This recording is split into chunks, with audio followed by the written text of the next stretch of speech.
sharks, real sharks, real sharks, real sharks. Hey, all you peasants and nobles out there, it's your noble host Rob with his two noble knights, Sir William. Hey guys. And Sir Kelly.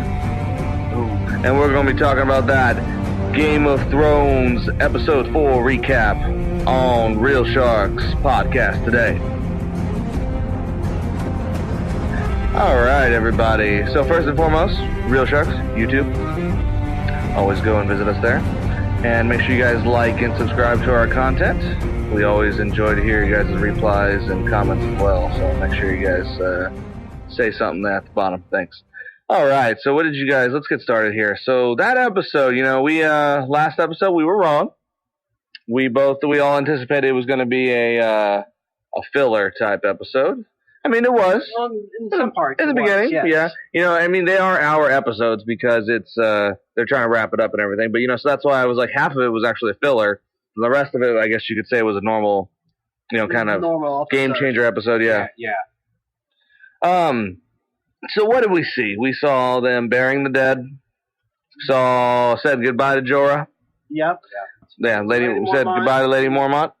We said goodbye to Ed. Yeah.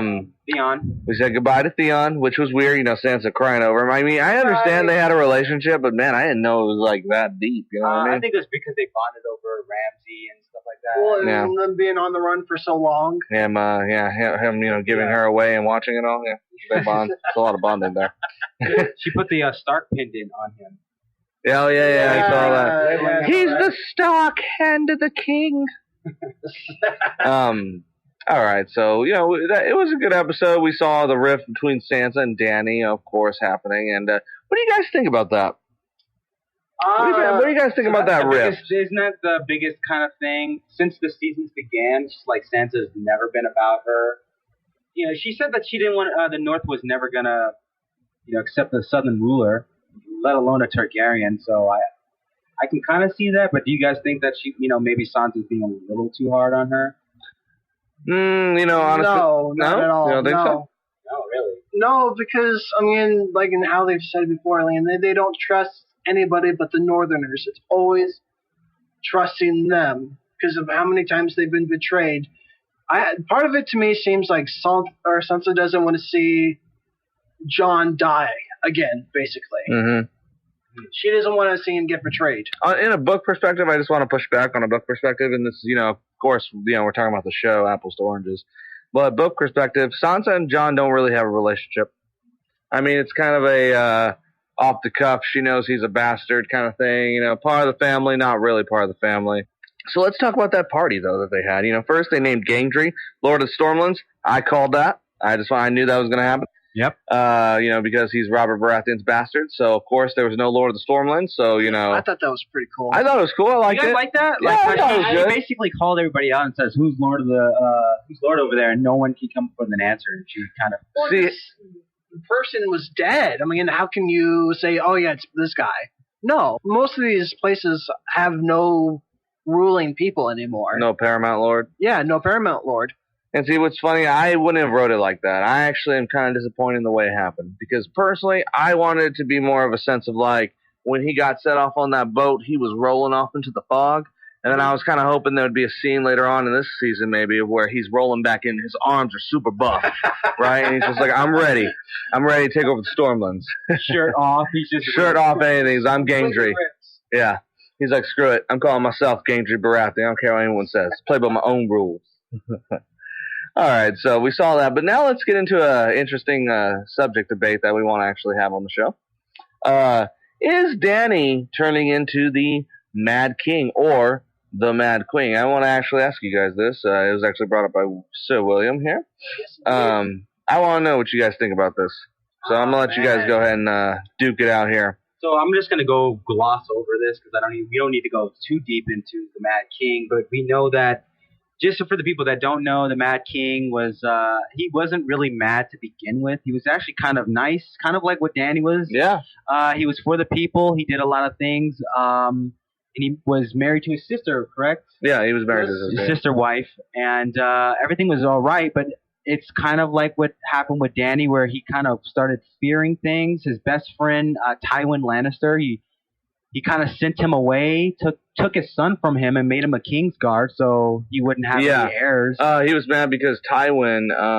Everybody was rumoring that Tywin actually ran the Seven Kingdoms, not Aerys. Not Aerys. And he didn't like that. That's why Sir Ilan Payne has no tongue, because Sir Ilan Payne was the one who actually said that. So the Mad King had his tongue torn out. I just want to kind of continue off with what you were saying. Yeah, he wasn't actually mad at first. The reason he became mad too is because of the sense of everybody started making him paranoid, and then it was House Hollard actually of Duskendale. I think it's Duskendale, or I believe I could be wrong from the book right now. I'm sorry if I don't know. They actually kidnapped the king in the lore of Game of Thrones and threw him in a nice dirty cell with feces all over the walls. And the Mad King really didn't like that too much. This is before he was mad, and it was only up to Sir Barristan Selmy to get him out. And Sir Barristan actually climbed into the city walls and rescued the king by himself. And in utter madness, the king had them burn down the city anyway, and had House Hollard erased from memory. And fun note, the reason that name sounds so familiar is because that's who the fool was for Joffrey in season 2. Yes. That was House Hollard was actually it's gone, so he was the last remaining son, because Sir Barristan Selmy, with his only wish that Aerys said he would grant him, he asked for House Hollard not to be erased into the ashes to allow one son to live.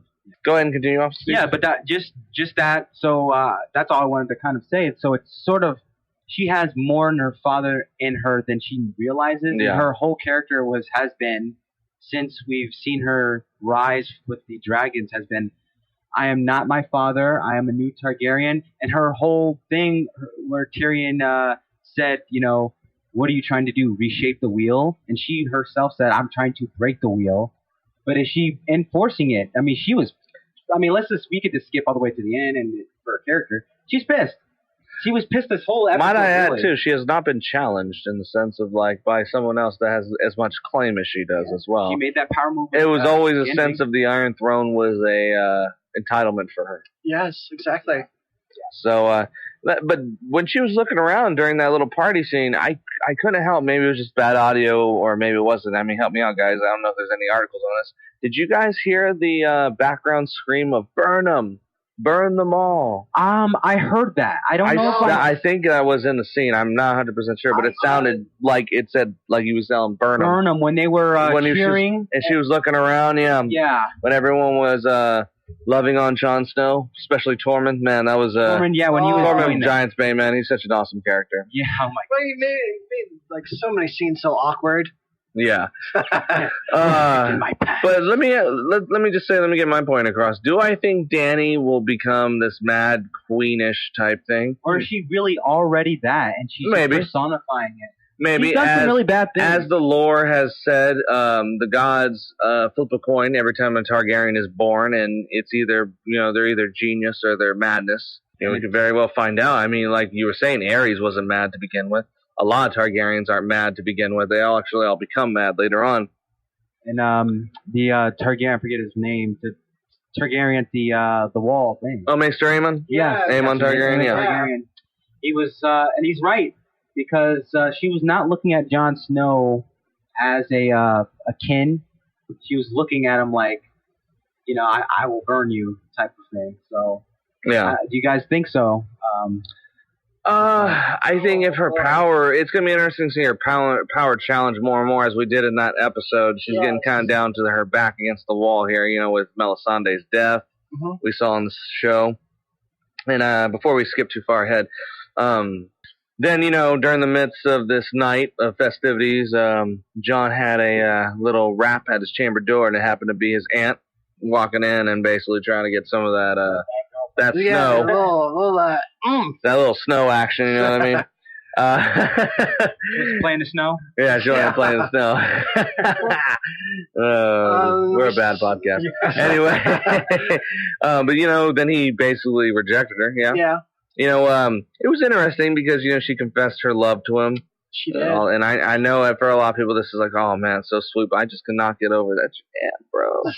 Jam, man. He wasn't feeling that. He was raised in the North. It's kind of like, nah. Nah, dude. He said in episode 2, it's cold down here for a Southern girl. What you talking about, man? Yeah. He's totally into Danny, but it's so weird, man. And you know what's funny is we actually seen Varys bring it up in his little moment of talking about treason, almost on who's the better claimant to the throne, you know, Jon or Danny. Yeah. Another interesting He moment. said that's his aunt, you know. Yeah. But as Tyrion said, never stop the Targaryen. Exactly. Yes, that's But true. you know, it's nice though to see them actually point out the logic in this in their show. And Varys wasn't he also to the Mad King as well? Yeah. Yes. Got pardoned. But let's go into a little bit more of the rest of the episode here. So we saw Rhaegal. Basically, he was uninjured. Fly off into the distance to go head for Dragonstone.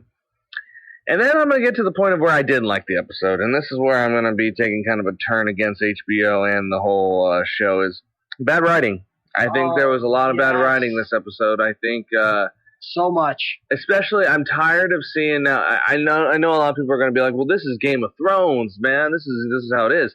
But they're not exactly following George R. R. Martin's writing anymore. Especially with the whole Arya killing the Night King, which that line in the show, before we get too off topic, drove me crazy when Jon was like, we would be all corpses marching down on King's Landing, and she was like, Arya killed the Night King, and I was like, bullshit.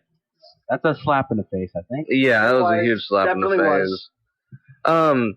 I'm so tired. I'm going to give 2 perspectives here. I'm so tired of the show being like, oh, this character's fine. See, he's jolly, he's happy. And then 5 minutes later, they kill him off. That's bad writing. That's bad writing. That's not good writing. Nope. So we saw Rhaegal, you know, uninjured from the long night, only to die by Euron Greyjoy's harpoon. Yes. Which I thought was like, wow, what a waste. I mean, come on, man. I mean, why would you even continue? Why not just have him die during the long night? That would have been so much simpler than to have this whole trying to play on emotions. And I'm not just saying that because, you know, I want it to end good. Of course I do for the show. And, you know, it just kind of angers me. And this kind of brings me to my next part. We've been such victimized by George R. R. Martin's writing for so long with the deaths of some of our beloved favorite characters in Game of Thrones. It's almost like, come on, guys, if you're going to step away from George R. R. Martin, let's step away from George R. R. Martin. Let's make some resolution that we like. You know, let's not just kill everybody off and keep trying to play these death twists, because they're not twists. They're not even anything. They're just changes in direction.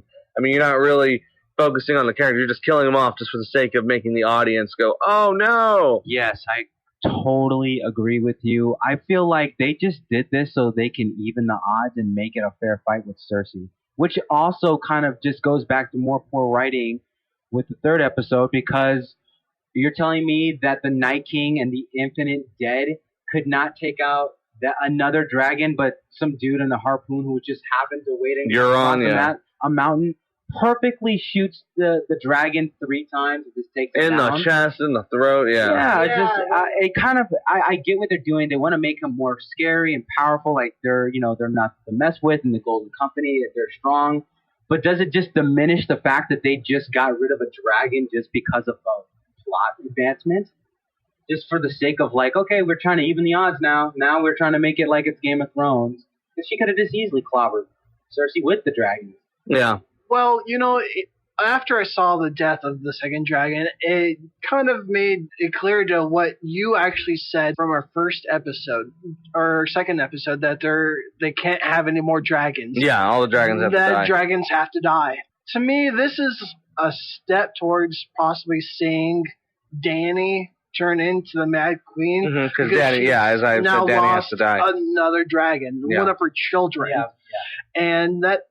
And I was just thinking about them when you guys talking about how she could be the Mad Queen, like how you would feel after losing a child. You start going mad, you start going crazy, you're in this depression. And her best friend and confidant, Melisandre. Yeah, and just either in episode 5 or in the final episode, I honestly think we'll see Dany go like full on mad crazy. Burn them all! And go, yes, burn them all. That's how I could see it going in the episodes. Interesting. Yeah, I think I agree. I know Grey Worm's going to die. Yeah, that kind of and that's the thing Give where it now. I hated that because they were so twined. They were basically the same person. So when she went, it's basically like he doesn't care about whether he lives or dies. So he's done. He wants to avenge her death. Yeah. So he's dead. I feel like I agree with both of you guys. And that fact that